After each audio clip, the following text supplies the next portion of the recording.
Imagine paying thousands in HOA fees only to be told you can't park in your own driveway, then the board president kicks in your door. What would you do? Would you fold? Or would you fight? 'Cause, that's where I ended up. My name's Rex Holloway. And this is the story of how a petty tyrant named Karen tried to take my late granddad's lake cabin, and how the whole neighborhood finally said, enough. I moved into Lakeshore Pines after my divorce. A quiet patch of Michigan woods where the pines lean over the water like old men in conversation. My grandfather built the cabin after Korea hand-hewn cedar. Knotted beams that still smelled of sawdust and Old Spice if you pressed your cheek to them. The dock groaned in the spring like it remembered all our summers, the catfish that got away, the fireworks that didn't, the birthdays where the cake leaned sideways because Aunt June drove too fast on the gravel road. I thought I was coming back to peace. Instead, I met the human equivalent of a paper cut you just can't shake, Karen. Karen was in her late 50s. A failed insurance adjuster with ironed khakis stiff enough to stand on their own, and a tape measure she wore like a sheriff's gun. She'd muscled her way into being president of the HOA self-crowned. Really, and she patrolled in a spotless hybrid with HOA official, magnetized to each door like a threat. At the first meeting I attended, she slapped a binder on the table, so heavy the folding legs trembled, and said, "We protect property values." Then she smiled. You know the smile I own, you smile. A week later she showed up at my porch with a courtesy notice for 47 violations. 47. My dock was allegedly 3 feet too long. My fire pit was an unpermitted combustion structure. The flag on my granddad's old pole, non-compliant dimensions. She wanted $500 up front and $75 per day until I complied, plus administrative assessments. When I pointed out the cabin existed long before the HOA, she tucked a loose strand of hair behind her ear and said, "Previous ownership is irrelevant. Mr. Holloway, 30 days to comply or we file a lien." She said lien like a promise. I said something I probably shouldn't have. She smiled wider. That night, I drove to the county courthouse. The building smelled like lemon cleaner and lost arguments. I pulled land records until my fingers went gray from ink. And somewhere between 2 a.m. and too much coffee, I found something that made my hands shake. Our subdivision's HOA paperwork had been filed months after my granddad died, bearing a signature that was supposed to be his. The developer's son, now a board member, had witnessed it. Not a clerical error. A con. And the second I realized it, the cabin felt less like a home and more like a battlefield. I started small. Cameras around the property. A ledger where I wrote down every visit, every call, every sneer. You wouldn't believe how fast the pages filled. At dawn one day, Karen marched down my path with a surveyor in tow. The poor guy blinking like he'd been dragged out of bed. She barked numbers. He took photos. And this part still makes me cry. She tried to measure my living room window from the outside by hooking the tape on a thorn. Window coverage exceeds aesthetic standard. She muttered. "Uh-huh." I said, "You're measuring a thorn." She didn't blink. She just wrote it down. Later I learned the surveyor's name was Jimmy.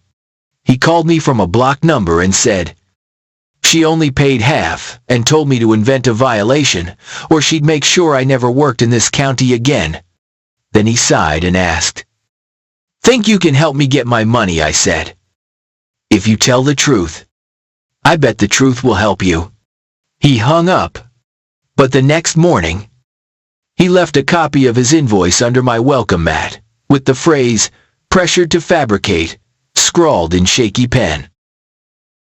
Meanwhile, Karen snowballed. She fined a Vietnam vet because his flagpole was 3 inches too tall. She told a widow her memorial wind chimes were noise pollution. She told Martha, who'd kept a garden for 40 years, that marigolds weren't architecturally harmonious. There's people who never learned to share in kindergarten. And then there's Karen, who weaponized no. My own no turned into a lawsuit. She slapped me with one for $12,000. Demanded I tear out the dock while the court considered compliance. And reported me to the county for environmental hazards. You'd think she'd be tired after all that creative writing.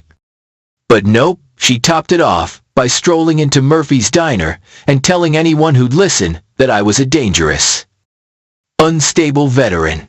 That right there moved us from irritating to evil. I hired a property attorney out of Grand Rapids named Stella Crawford.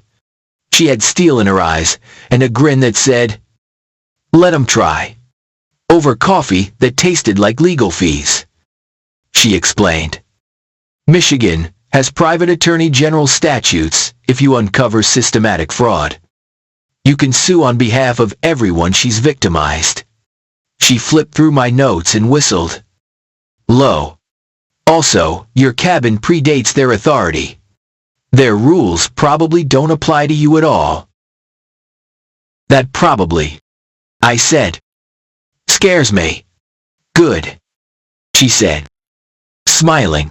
Caution keeps us sharp. We filed a counterclaim fraudulent formation. Harassment. Elder abuse. I mean, elder abuse isn't a phrase you throw around lightly. But when a board's whole model is squeezing widows for an inch of shadecloth, what else do you call it? The next HOA meeting was a potluck of rage and potato salad. Karen opened with the pledge and a prayer for civility. Then, accused me of slandering the board. Dale, the tire guy who rotated everyone's winters into summers each April, cleared his throat and said, I was there when the developer's boy filed that thing. It was sketchy. The room stopped. Karen's clipboard drooped like a wilted flower. For the first time, I saw it, the fear. Neighbors began to talk. Martha told the room how she'd been forced to tear up her azaleas. Tom, an Afghanistan vet, said he'd never been more scared than when Karen stood outside his window at 9 at night snapping photos with flash. A young couple teared up, describing the graffiti fine they got for chalk drawings in the driveway chalk that washed away in the rain. Aesthetic purity. Karen called it childhood. The rest of us said, then money smelled funny. The HOA reserves had a hole big enough to drive a bass boat through. $67,000 transferred to a property management company that had never actually managed anything. Guess whose name was on the company? You're right. Karen's. And if you're wondering whether there were casino debts and a son's failed restaurant involved, you're also right. I didn't want to believe it until I saw the bank statements. But once I did, I couldn't unsee them. Some nights I walked the dock and talked to my granddad like he could answer. What would you do? I'd ask. The water shushed against the posts. Like maybe it didn't want to say out loud. That's how it mounts. You know, tyranny. I mean, it isn't one giant thing. It's 1,000 petty things stacked like bricks. This fee. This form. This, ma'am, I'm just following the bylaws. Karen built a wall. We learned to climb. The unraveling started with fish. My cameras, 2 above the porch. One pointing at the dock, caught Karen in pink gardening gloves, sneaking along my septic field near midnight and dumping what looked like a grocery bag's worth of trout remains. At sunrise, an anonymous environmental complaint arrived at the county. The inspector came, took one whiff, and said, "This is fryer seasoning." He looked at Karen's gloves. I had to bite the inside of my cheek not to laugh. Then came the private investigator Danny, brother to Jimmy the surveyor. He handed me a flash drive with recordings so clear I could hear the clink of Karen's bracelets. "Find something, or make it up," she told him. "I'll pay a bonus if it sticks." He told me he couldn't sleep. "I got a daughter," he said, eyes wet. "I don't want her growing up seeing me as the guy who plants evidence." I nodded and said, "Then don't be. Help me tell the truth." Karen filed a false police report next, claimed I'd threatened her using military skills. The officer, after watching my security footage and skimming our stack of documents, rubbed his nose like he had a headache and said, "Keep documenting." He didn't say, "I'm sorry." But I heard it anyway. The local news got involved when Karen fed them a sob story about a hostile homeowner. Channel 7 rolled into my drive one hot afternoon with the van antenna extending like an alien limb. I made coffee. I lined the kitchen table with printouts, the forged signature, the bank statements, neighbor testimonies, stills from my cameras. I told the truth in a voice that shook less than I expected. The story aired that night. Not as rogue veteran terrorizes community, but as HOA horror when neighbors attack. Phones lit up. And then, something rare happened. The Attorney General's office called. We set a meeting for the following week. I don't think I slept those 7 nights. Sorry, those 7 days. I kept counting my evidence like a kid counts Halloween candy, making sure nobody stole the good pieces. Karen must have felt the tremor. Instead of backing off, she doubled down, daily compliance inspections, calls to my mortgage company, through her brother-in-law at the bank, more anonymous complaints about oily sheen near my dock. Once I found her crouched behind my lilacs at nearly 10 at night, camera flash betraying her. "Community safety," she hissed. "Stalking," I said, pointing to my doorbell cam. She fled like a raccoon caught in the porch light. I wasn't alone anymore. The coffee club, a half-dozen early risers who used to swap fishing stories at Murphy's, turned into an ad hoc resistance. We met in my kitchen, spreading papers and muffins across the table. Martha handled call logs. Tom drafted affidavits.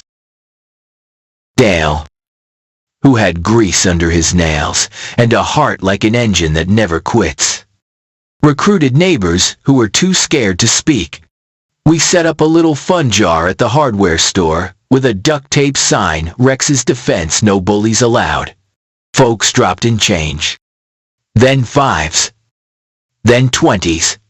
One morning there was a folded note that said, "For the wind chimes." Then, because the universe loves drama, Granddad answered after all. In a trunk beneath his medals and letters, I found the original 1960 deed, the kind with the flourishy font, and the county seal puckered like an old scar. The property line stretched 40 feet farther than any recent map. 40 feet of lakefront that included Karen's rose garden and gazebo. She'd built her throne on our land. I stood on the dock that night and let myself laugh. Not small. Not kind, full. The pines listened. The moon acted like it didn't know me. The morning of the meeting. The Attorney General, Santos, a woman whose handshake felt like a contract, stepped into my kitchen with 2 deputies and a legal pad the size of a cutting board. I poured coffee from a chipped percolator and set down plates like it was a church social. "Mr. Holloway," she said, "walk me through it." I did. I walked her through the forged signature, the midnight fish dump, the fake violations, the missing money, the chalk drawings, the marigolds, the rose garden built on my deed. She didn't blink much. She took notes in a tidy hand. And right in the middle of my sentence, "My door didn't knock, it exploded open." Karen stormed in like weather. Clipboard clamped under her arm. Tape measure coiled like a snake. Immediate compliance. She shrieked. Before she even looked up, the deputies rose. I swear to you. For a heartbeat, she looked like a child who'd kicked the wrong door. Then she saw the badge on the table. Santos didn't raise her voice. Ma'am, she said. You just committed several crimes in front of the chief law enforcement officer of this state. Please step outside while we discuss your charges. Karen's face went empty. Like someone had erased her.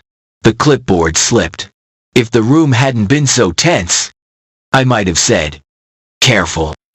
There. But I kept my mouth shut. She backed away. The door clicked. For the first time in months, the cabin breathed. We detailed everything. Santos asked clarifying questions, the way a surgeon chooses instruments. Who authorized these transfers? What was the board's vote? Where did this invoice originate? There's a professionalism that has nothing to prove and everything to protect. She wore that like a suit. When we finished, she tapped the deed with her pen. You understand, this likely invalidates a large portion of what the HOA claims, she said. Likely, I asked. Caution keeps us sharp. She echoed Stella, then gave me a look, like she knew exactly who said it first. While they finished notes, I walked out onto the porch. Karen stood in the drive with her arms wrapped tight. Small, for the first time since I'd met her.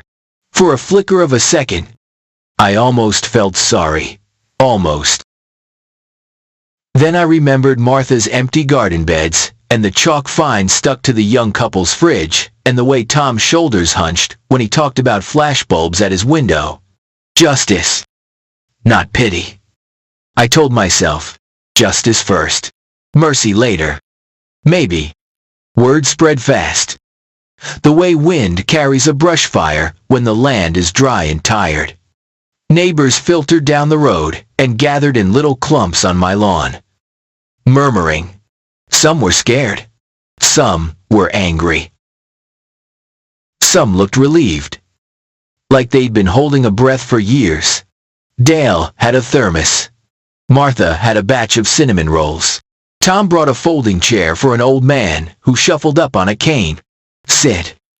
Mr. Harlan. Tom said softly. Mr.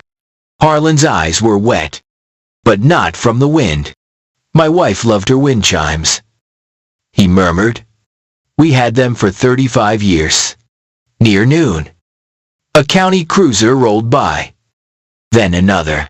Nothing flashy. Just presence. The board members, most of them quietly decent folks who'd been steamrolled by Karen Steele, stayed away. I don't blame them. It's hard to look at the thing you helped build and admit it hurts people. That evening, Santos called. We're opening a formal investigation, she said. I'd advise you to continue documenting. Avoid confrontation. And if you can rest. I laughed. Kind of a bark. I'll try. Mr. Holloway, she added. Voice softer. You did right. You know when someone says that and something inside you unclenches? Yeah, that. Karen did not back off. Maybe she couldn't. Maybe the story she told herself would shatter if she said, I was wrong. So she broke louder. She called my mortgage company again. This time implying community instability. She filed another complaint about chemical runoff. She left a note on my door, in cursive so spiky it looked like it could draw blood. Cease defamation. She showed up just before 9, crouching by my rhododendrons. When the motion light bombed her with brightness, she straightened like nothing happened. Routine inspection. She chirped. Breath fast. I just pointed to the camera and said, smile. 2 mornings later. The FBI came not with sirens. Just black jackets with yellow letters that meant business. They were polite. They were thorough. They were surgical. They collected hard drives and bank records from HOA headquarters, aka the little stucco office by the tennis courts that always smelled faintly of old coffee and new toner. Folks who went in said Karen's clipboard lay abandoned in the parking lot like a crown that finally fell. The arrests came at dawn the next day.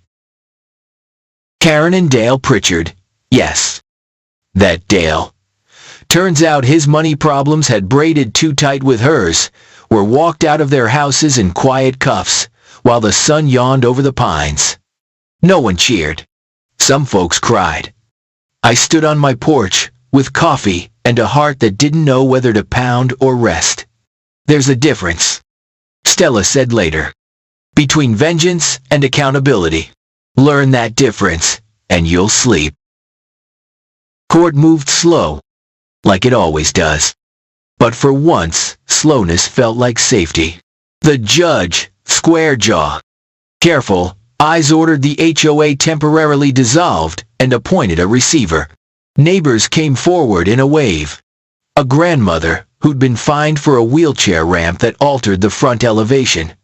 A single dad whose basketball hoop ruined the streetscape. A teacher with a second job who'd been dinged for off-brand mulch. I swear I am not making those phrases up. It would be funnier if it weren't real. Karen's attorney tried the usual misunderstandings. Bookkeeping errors. Zealous enforcement. But the recordings, the videos, the bank trails, the midnight fish, the deed, piece by piece. They built a bridge from maybe to you did this. I sat behind Stella in a jacket that felt too tight and watched the way truth stacks. It doesn't shout. It just stands. When the verdict came, embezzlement, fraud, harassment, the courtroom exhaled. The judge ordered restitution and handed down federal time. I didn't look at Karen when the bailiff stepped toward her. I looked at Martha. At the young couple. At Mr. Harlan's trembling hands. Some wounds don't get words. They get time. They get community bandages. What do you do after you win? You go home. You pull weeds. You fix the step that squeaked all winter. You breathe. And if you can, you build something so the victory means more than they lost. We started small, a Saturday cleanup. The coffee club turned into a work crew. And neighbors who hadn't spoken in years worked side by side. We restored gardens. We rehung wind chimes. Tom organized a flagpole day measuring. Cementing. Making sure they were safe and sturdy and just the right height by choice. Not compulsion. Martha's backyard became the test plot for a community compost bin, the very patch where Karen's roses had sprawled. It felt right. Like turning pain into something that feeds. I turned the cabin into a place with a purpose. A veterans retreat on weekends. Open to first responders in the off-season.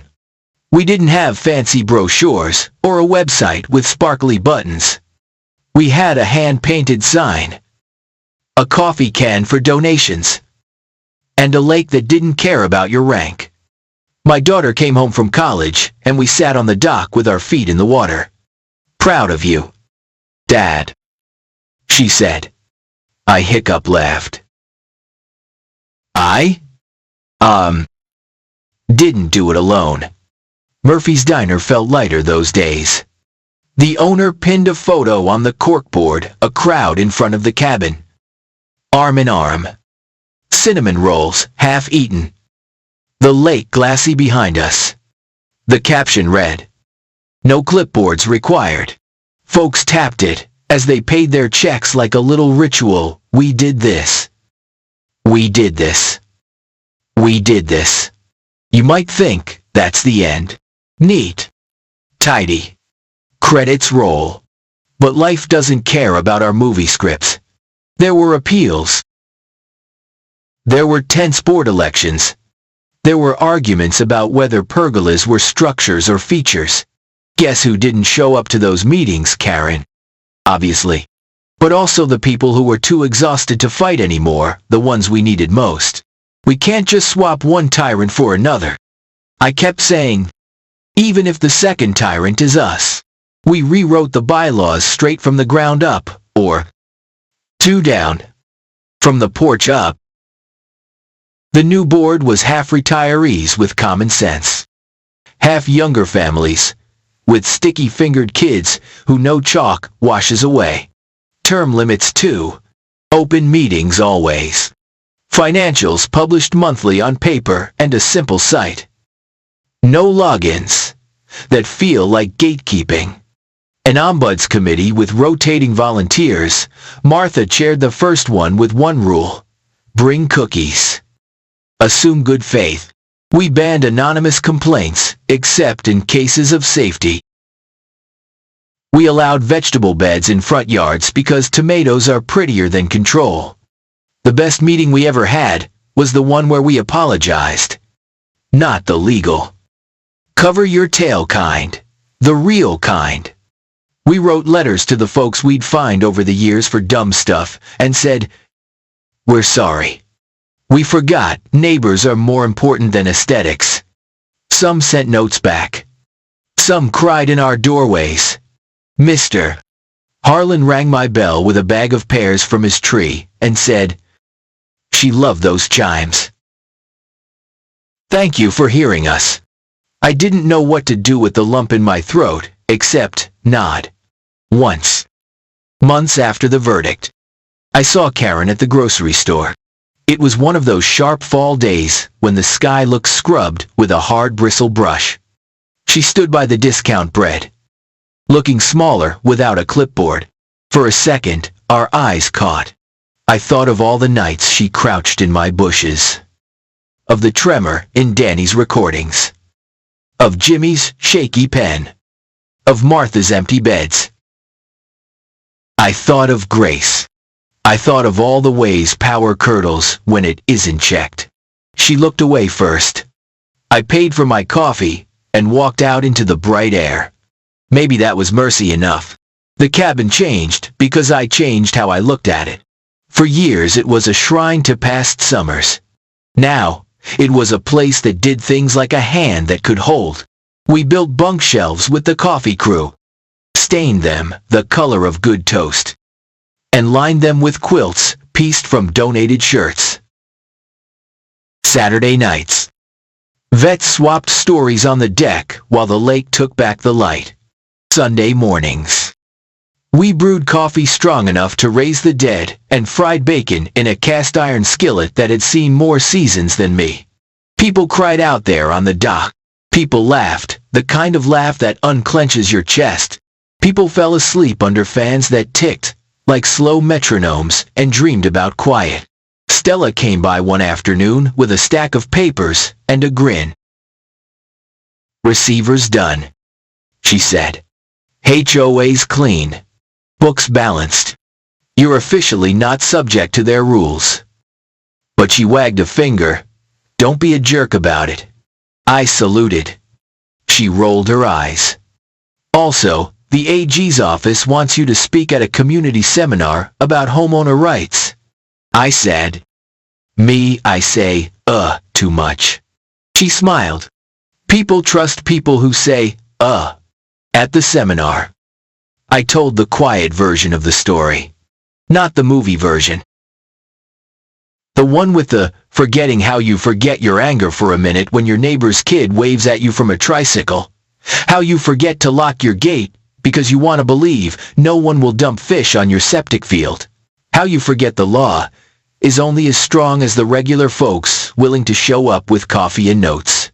I said, document everything. Assume good faith until it costs too much. If it starts to cost your soul, stop assuming. Find help. Tell the truth. An older man with a tidy mustache raised his hand, and trembled through a question about retaliation. I said, Sorry. The board said a lot to scare us. Sunshine and paper beat shadows. Every time. When the talk ended, a woman with a soft cardigan and tired eyes came up. My HOA president is well. She's a Karen. We both winced at the name. What should I do? She asked. I handed her 3 sticky notes document. Ally. Breathe. She pressed them to her palm like talismans. Thank you, she whispered, for saying it out loud. I told her to email Stella. One evening, the young couple with the chalk twins invited us all for lemonade. The girls drew a lake on the sidewalk, big enough to swallow the driveway. Someone brought a box of colored chalk and dumped it like confetti. By sunset, the street was a quilt. Sailboats wobbling. Suns too many raid to count.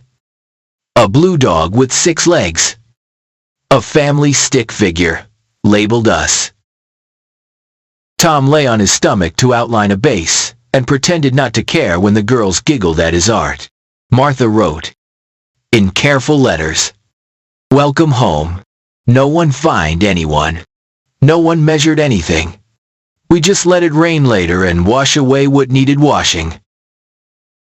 The question people ask most is, when did you know it would turn? I wish I could say it was the moment the AG told Karen to wait outside. Or when the judge said the word restitution. Or when the neighbors stood shoulder to shoulder on my lawn. Those were big. But the real turn was smaller the morning I found the deed in the trunk and felt, in my bones, that my grandfather had not handed me a house, he'd handed me a duty. That shift changed everything. I wasn't fighting to keep a dock. I was fighting to keep faith, with a man who taught me to sand wood with the grain and say sir to the janitor. On the anniversary of the arrests, we held a picnic at the water. We didn't call it an anniversary, because that would be weird. We called it Neighbor's Day and brought enough potato salad to feed an army of gardeners. A retired jazz musician set up a battered sax and played while the sun threw coins on the lake. Kids jumped from the dock with shrieks that stitched the evening into something whole. Mr. Harlan and I sat side by side with our knees touching like old buddies. She would have liked this, he said, meaning his wife. I squeezed his hand. I think she's hearing it. I still have the cameras. Trauma teaches habits you don't unlearn quick. But I also have wind chimes.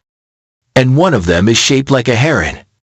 And when the breeze lifts it, the note sounds like a door that opens into a room that's warm. The tape measure hangs in my shed. Retired. We use it for projects now. Not punishment. The clipboard. Someone turned it into a cutting board and etched no clipboards required across the top. We laugh every time we slice tomatoes. Sometimes, at night, I pour coffee and sit alone on the dock and think about how close we came to losing more than a boat slip or a garden bed. We almost lost the idea that neighbors are supposed to neighbor. It starts so small, the way you look away when someone's being petty because you don't want to be the one who says, knock it off. It starts with fear of fines, of letters, of standing out.